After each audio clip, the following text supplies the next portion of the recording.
Here with head women's soccer coach John Cullen.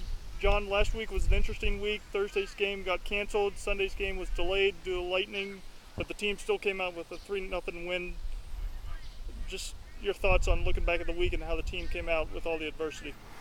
Super proud of the players. I mean, obviously, the disappointment of not playing Thursday night. We were hopeful of getting on the pitch and playing against a good Liberty team. Got to play for 9 minutes, 0-0, nothing decided, no shots. So, I mean, it was a lot of build-up, a lot of hard work goes into a game, and when you don't get to play it, you're super disappointed. But that's the elements that you've got to deal with at an outdoor sport. But full credit to our players. We returned to training the next day, had a good training session. Our focus turned to the Sunday game, and then Sunday against East Tennessee State, we were able to finally play a week from the last game. So, maybe that little break on Thursday was good. It kept us a little bit fresher and even more excited to play on Sunday.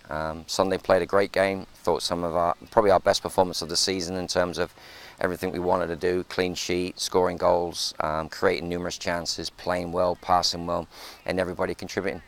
One thing about Sunday's game, 3 different goal scorers. I know you're always looking for balance, always looking for other players to step up. How important is that for this team to continue moving forward this season? Yeah, that's huge. I mean, that's monumental for any team. If you can get players contributing with goals, that's a big part of a team being successful. We obviously said it many times and numerous times, and we'll keep saying it.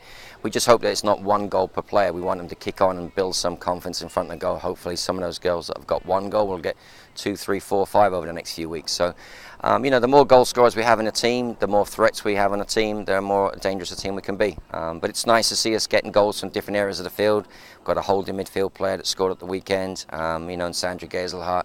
Mary came off the bench and scored. Sophie came off the bench and scored. So, you're talking about 3 players in different roles that contributed goals, which is major. This week, the team hits the road for 2 games. Also, the end of the non-conference season already before you start conference play. What's the message of the team on a short week, getting ready for these 2 important games this week?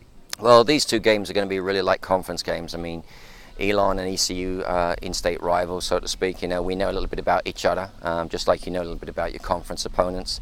We're not playing a team that's the other side of the country that we don't know much about in terms of scouting. There are players at Elon we know very, very well, and we've played them numerous times over the last few years, and same with ECU. So there's been great battles. Hopefully they'll set us up for conference-type games. At the conclusion of this weekend, we'll be at the halfway point of the season, which will be unbelievable to think we're already at the halfway point and we're into conference play. But we expect 2 very, very difficult games, and we're hopeful that those kind of games will help our young team be ready for the real slog come conference time. All right, John, good luck this week, and we'll be catching up with you soon. Thanks, Travis. Appreciate it as always.